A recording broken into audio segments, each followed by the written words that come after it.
Is advanced yoga just like handstands and back bends and arm balances, like super challenging postures, or does advanced yoga mean something else? I'm leaning towards advanced yoga meaning something else, entirely different. I don't want to get into what that is right now, but what I want to talk about is I want to talk about what it means to be advanced today. And I want to also at the same time offer a review for an app service. The service is called Down Dog. It's the name of the app, and they claim to offer like personalized fitness and yoga classes. There's a couple of them up on YouTube, so I found one that was called Full Body Advanced or something. Full Practice Advanced was what it's called. It's quick. It's only 15 minutes, so hopefully it kind of gives us a sense of what what is Down Dog all about? What are they offering? What are those classes like? Are they any good? Is it worth your money? You know what I mean? And then B, more importantly, maybe for our purposes in this thing that we're doing, what is advanced when you say this class is advanced? What does that mean exactly? So we're going to find out what Down Dog means when they say advanced. At the end of the video, I'll give my thoughts on what it means, what I think advanced means. By the way, I'm Colin. Welcome to Yoga Mat Virtuoso. I review videos on YouTube, like yoga videos, and I hope to just sort of offer some insights, some things that yoga teachers do that could use a little bit of work, and some things that yoga teachers do that are banging. And that we could all sort of learn from a little bit. So let's make this one relatively quick. Let's jump straight into the video. Wow, we're okay. We're not going to say hello. Maybe on this app, the classes are sort of like they just sort of jump straight in. You know what I mean? So it seems like we're jumping straight in. Let's check it out. Go ahead and lie back all. Yeah, we're just jumping in. Okay. Okay, Down Dog. Let's go. All the way down onto your mat. Bring the soles of the feet together. Can I just say I don't love a voiceover class? I don't love it. I want my teacher talking to me. I don't know. There's just something about, I get it. I understand you will get better audio quality with voiceover.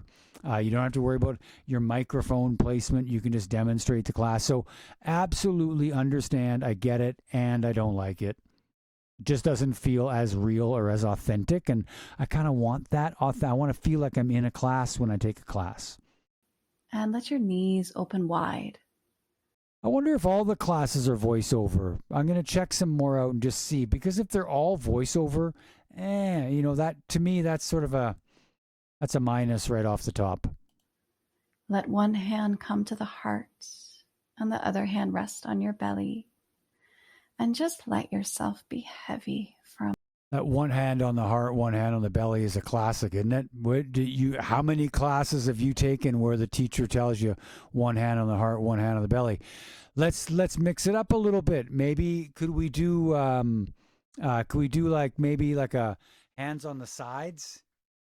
On the sides there, could we do hands up here like Dracula? Maybe let's mix it up a little bit, yoga teachers. Why are we always hand on the belly, hand on the heart? What's up with that? Change your game up. Moment. And then start to deepen your breath. Take a deep breath in and a deep breath out. And a deep breath in. Apparently, I got a lot to say today. Something to think about. Okay, when how to put this into words best? When yoga teachers do this thing where they say take a deep breath in and take a deep breath out, there's this assumption that that timing is going to be appropriate, that's going to work for you. If somebody happens to just be breathing faster, they kind of have an option of like breathe in and then just like wait and wait and wait and be like, oh my God, how much longer before I can breathe out? They can do that. Or they can just kind of be like, well, whatever to these instructions. I'm just going to breathe whenever I want, right? In both cases, telling someone when to breathe in and when to breathe out, maybe not the best thing. It might be better just to say something like, now, slowly, consciously, deeply, whatever sort of flavor you want to put on it, instruct people to sort of take a couple breaths, right?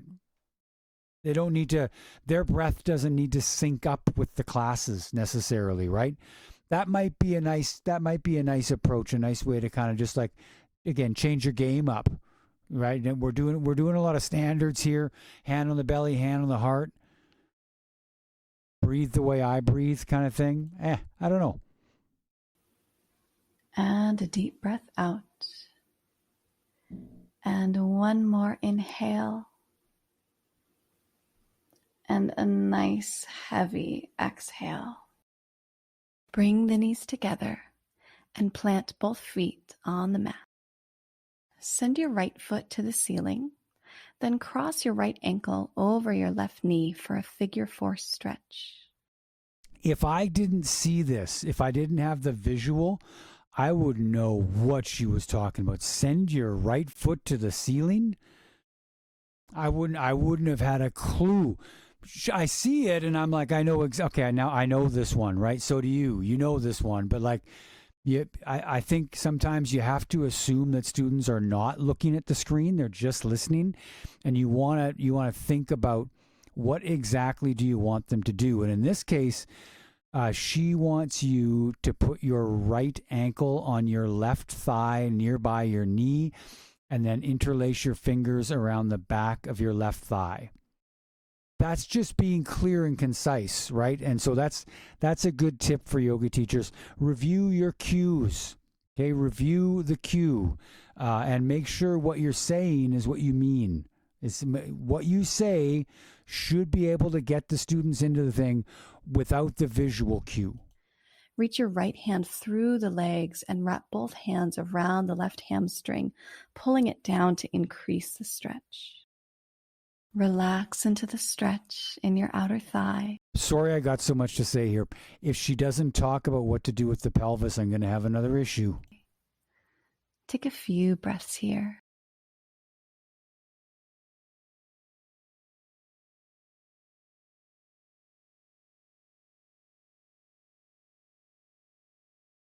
Uh-oh. Release. Bring both feet back to the earth.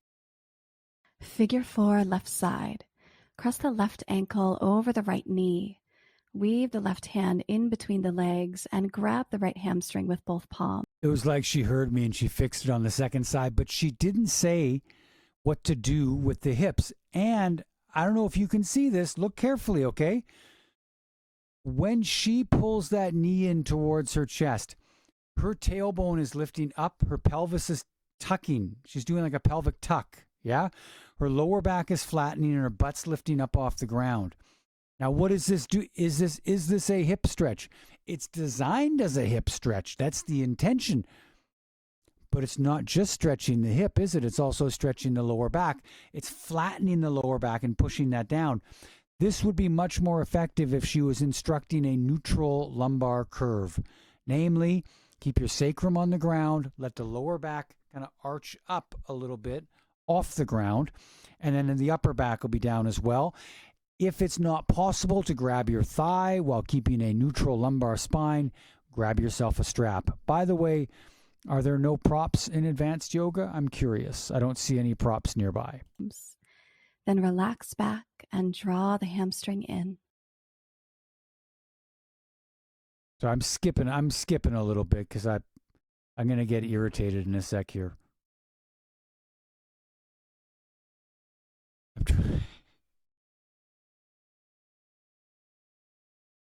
Sometimes release both feet to your mat. Sometimes there's just like a confluence of things, a little bugbears for me. These little. Okay, that was weird too. Lift your knees. Why'd she get up like that?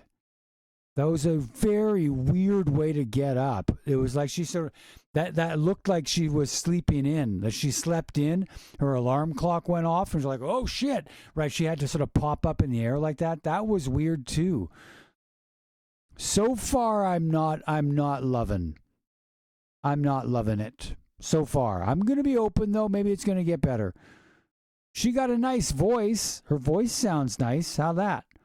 So you gotta sort of like drape the criticism in compliments. Huh? It's just an inch off the mat. I teach that. Inhale here. I like that. And exhale, downward facing dog. Lift your hips up and back. Push the mat away. Inhale.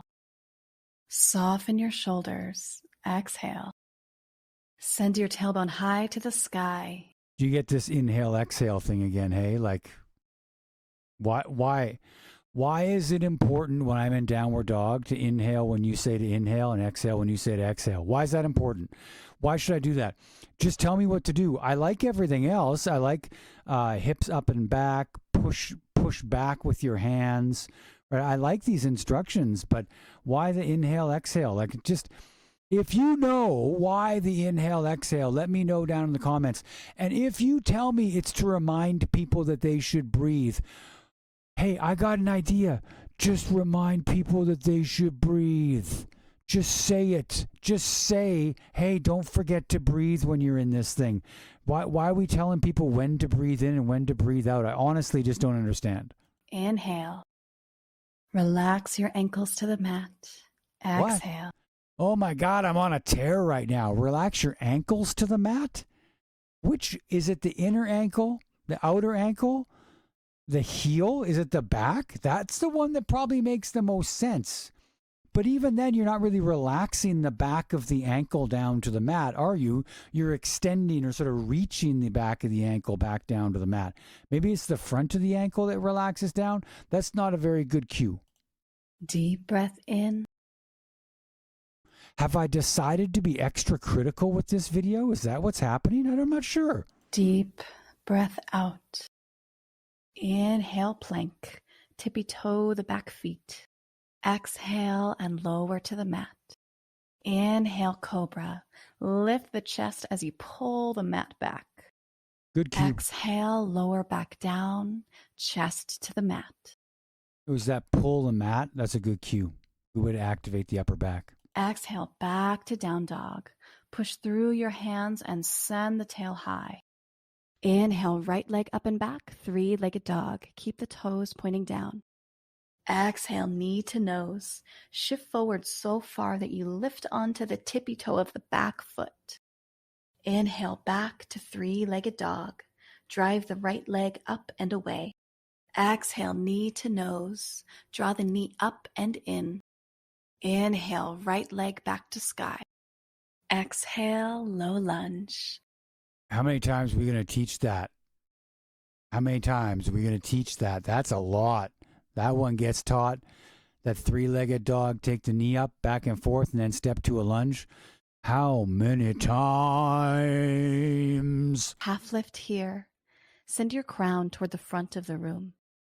Then exhale, fold down.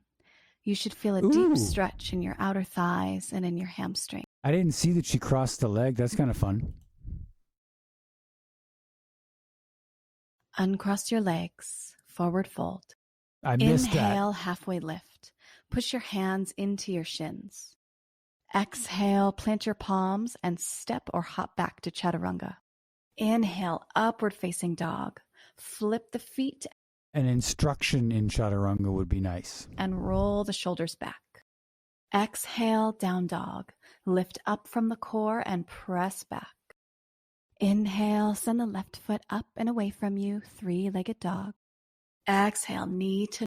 I can't. I just can't. I'm sorry, I can't. Let's just go to where you do the cross-legged forward bend. And we're going to come up. And we're going back to a lunge again. Okay. Here we go.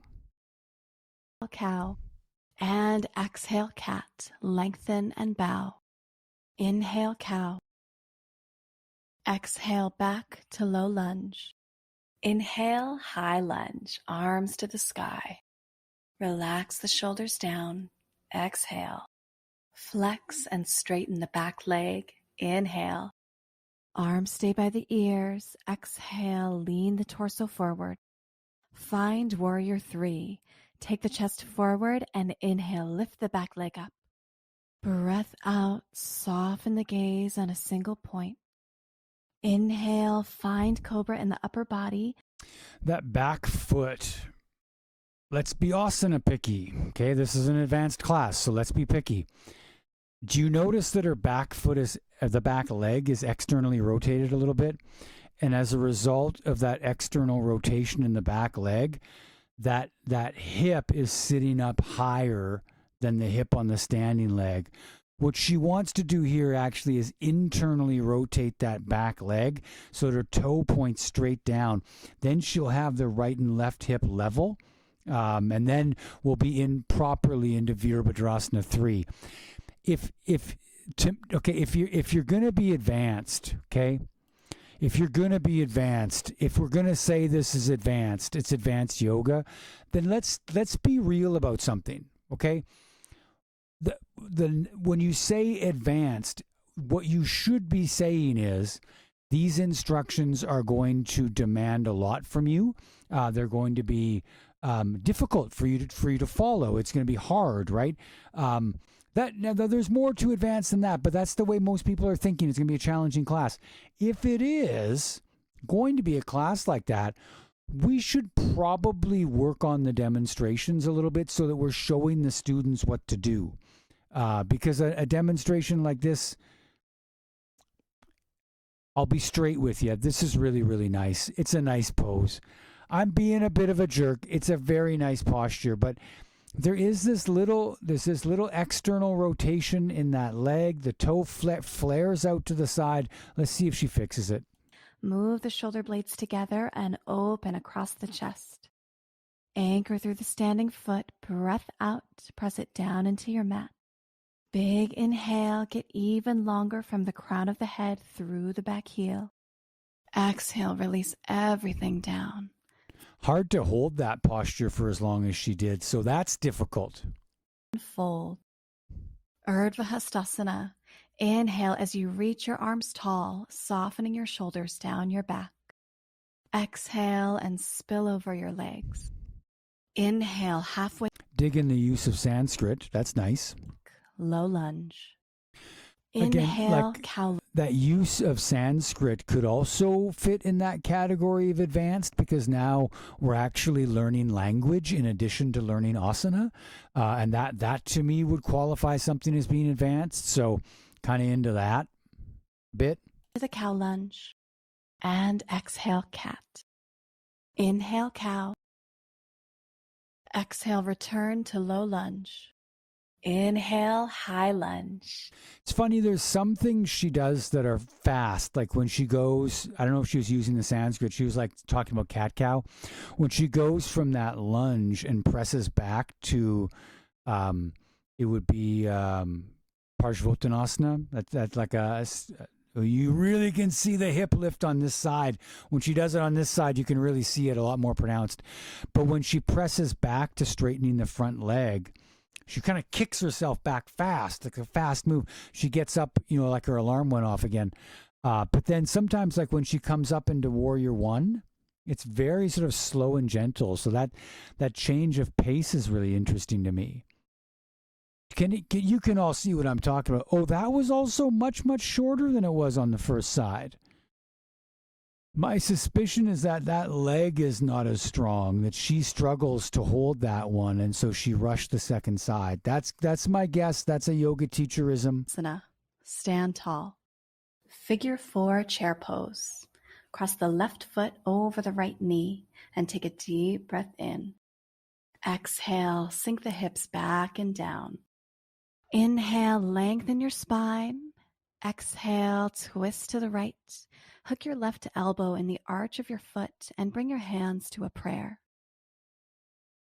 She's got great balance.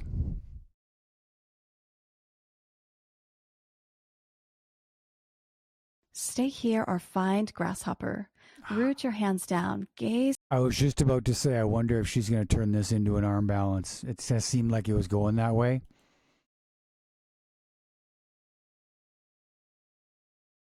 This is a great example of an arm balance that looks kind of spectacular, but actually is really pretty simple.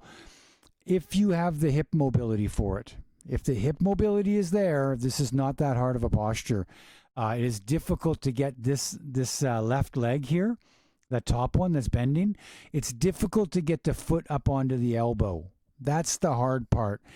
If the hip mobility is sufficient to get that foot up on the elbow, the rest of it's actually not really that tricky. Like it's just, it looks hard, but it's not that hard.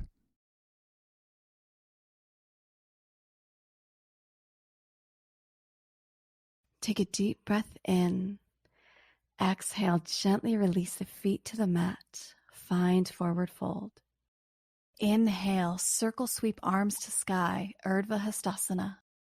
Exhale, Tadasana, hands by the hips. It seems like she likes those two, like that Urdhva Hastasana and Tadasana. She likes using those, but I'm not hearing much in the way of other Sanskrit.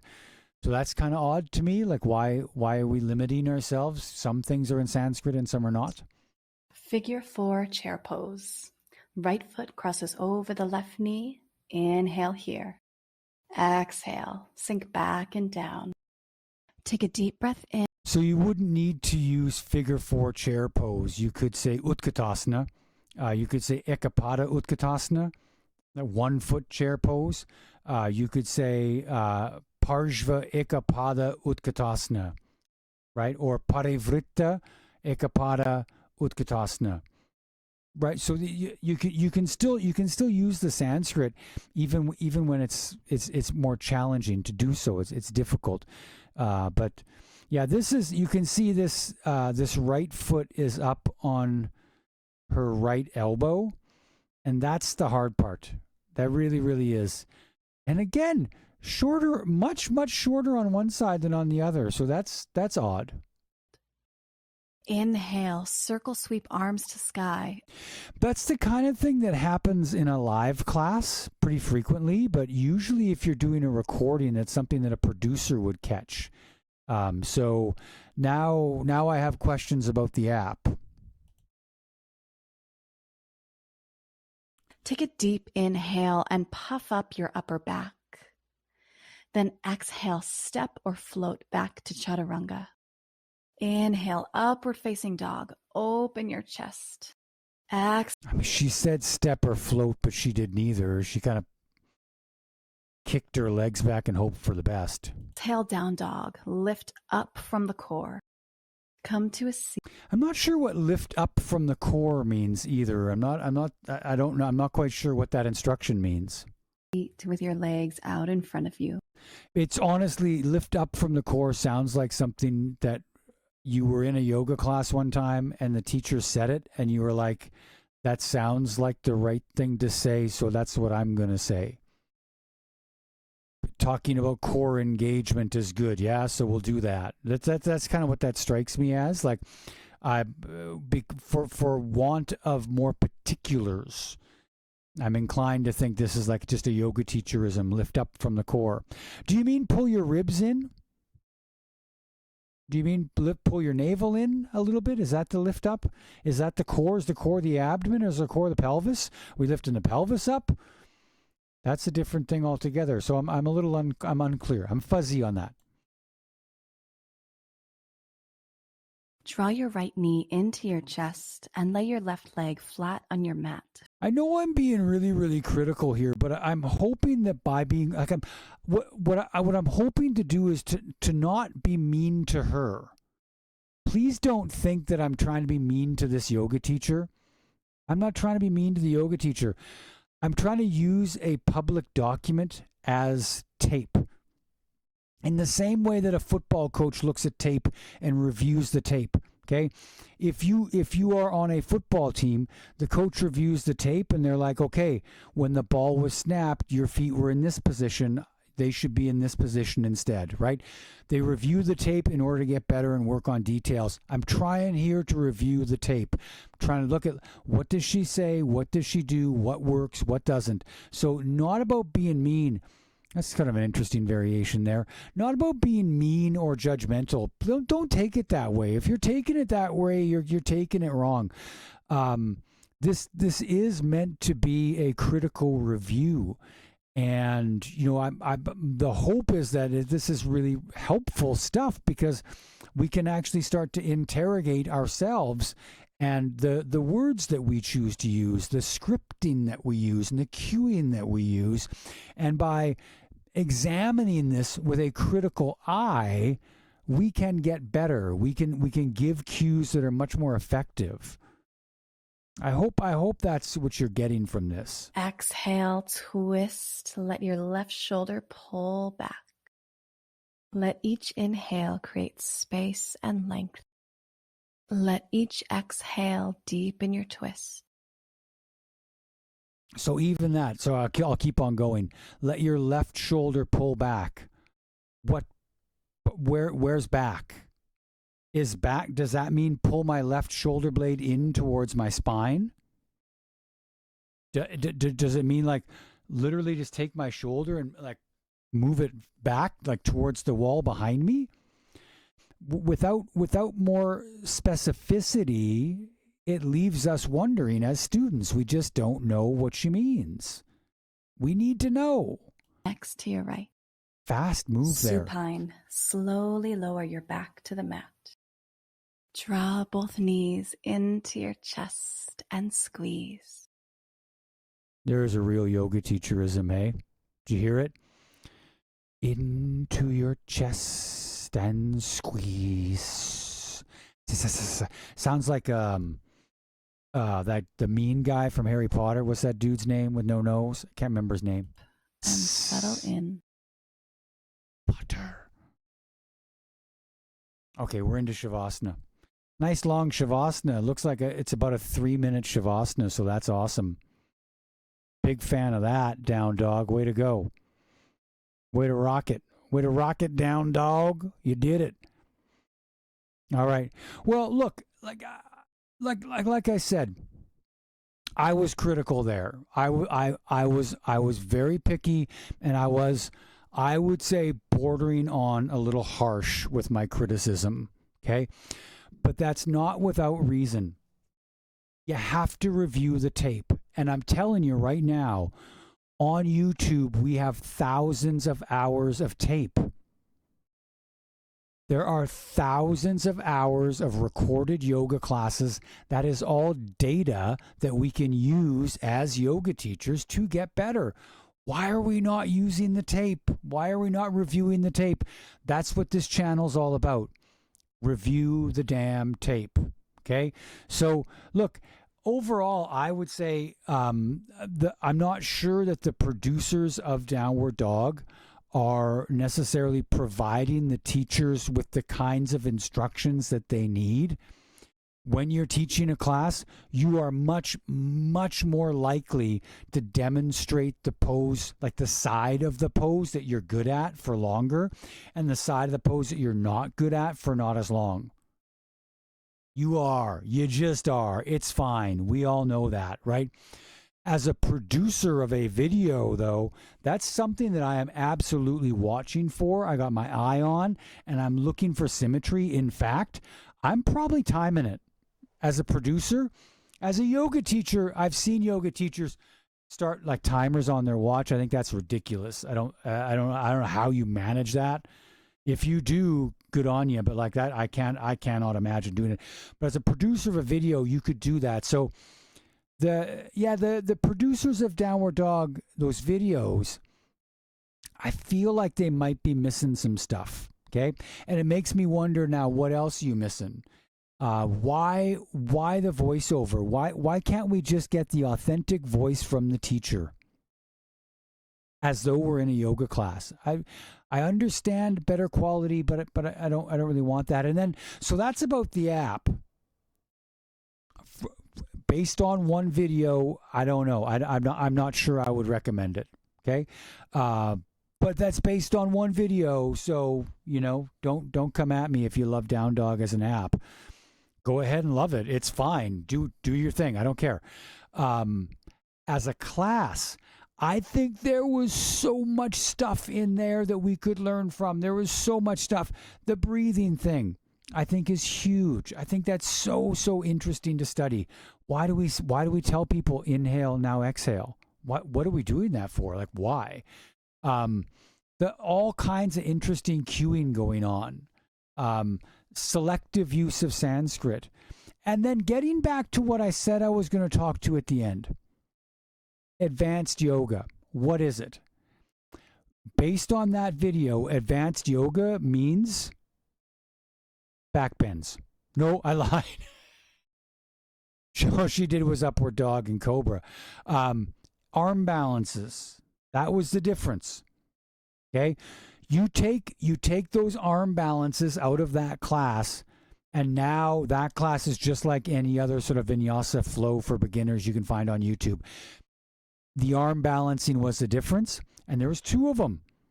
There was that one where she put her foot up on her arm, and then there was Bakasana.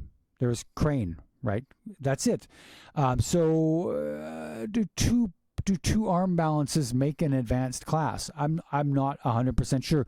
Well, okay, as I think about it, Warrior 3 is also relatively advanced as a posture. That's also a challenging pose. So we'll put that one in there as well. But let me give you my take. Colin, what is advanced yoga? I'm going to tell you right now what advanced yoga is: the capacity to sit by yourself with no distractions and not feel the compulsion to find those distractions, but just to be happy with who you are, where you are, when you are. As Ram Dass said, it's to be here now. Advanced yoga is the capacity to be here now. And you can do all of the arm balances in the world. In my books, if you can't sit still, if you can't just sort of be where you are and allow yourself the space to just kind of exist for a few moments, for 20 minutes, for a half hour, well, it's not very advanced if you ask me. So I would say meditation is the advanced yoga. That would be my take. And if you're like, yeah, but meditation's a different thing, kinda it is, but also that you could look at the postures as a form of moving meditation, and advanced yoga would be the cultivation of a lot of awareness in the postures. What would be evidence of that awareness? How would we practice with awareness in the postures? Well, a lot of that comes down to alignment, doesn't it? Right? If I have a lot of awareness of what I'm doing, I can move my body a lot of different ways, and I can attend to these details, right? And so little things that it seems like I'm just being a jerk, like one hip is higher than the other in Warrior 3 and her foot points out to the side as a result, to me it's actually kind of evidence of a non-advanced practice, right? But honestly, it is. And I'm not trying to say your postures need to be a particular way in order to be advanced. I already said I think the most advanced yoga is just sitting there and doing nothing. So that's not it. But there is a way of cultivating awareness in the postures. And whether that posture is you sitting cross-legged, sitting in a chair, or doing Warrior 3, or doing an arm balance, the advanced nature of that posture is not demonstrated by your capacity to hold the posture or to do the pose. Your advanced nature would be demonstrated by the capacity to be fully awake and alive in that posture, to be aware of what's happening as it's happening. Okay? There's Colin's hot take. Look, if you've made it this far and you haven't subscribed yet, that's illegal. You need to subscribe. Sorry, that's the law. What am I going to do? You got to subscribe now. Just freaking deal with it. You also have to like the video. That's a requirement. Sorry if you haven't liked it. You have to do it right now. You have to do it. Do it. Do it. Do it. Do it. So thank you. Appreciate you did it. Appreciate that. So you have to like it. You have to subscribe. Okay. Thank you I appreciate comments. I love them. I like engaging with them. They make me happy. Okay, so they help the whatever, like the algorithm, so that more yoga teachers can see this stuff, and more yoga teachers can then cultivate better teaching practice. And wouldn't that be nice? Wouldn't it be nice if, as a profession, we ended up getting better at what we do, and that better doesn't just mean looking better. Doesn't just mean being able to do better postures. It means better instructions, better cueing, better teaching. Imagine that. Yoga teachers that teach. All right. Hey, look, thank you so much for watching. Super duper appreciate it. You're awesome. You've got great hair. And I'll see you next time. Hey, by the way, if you want me to review something, let me know down here, okay? Just pop down into the comments. Let me know. I will review it. I'll do it. You name it, I'll review it. Want me to review something weird? I will review the weird thing. I'm into it. Let's do this. Okay. Bye, everybody. See you later.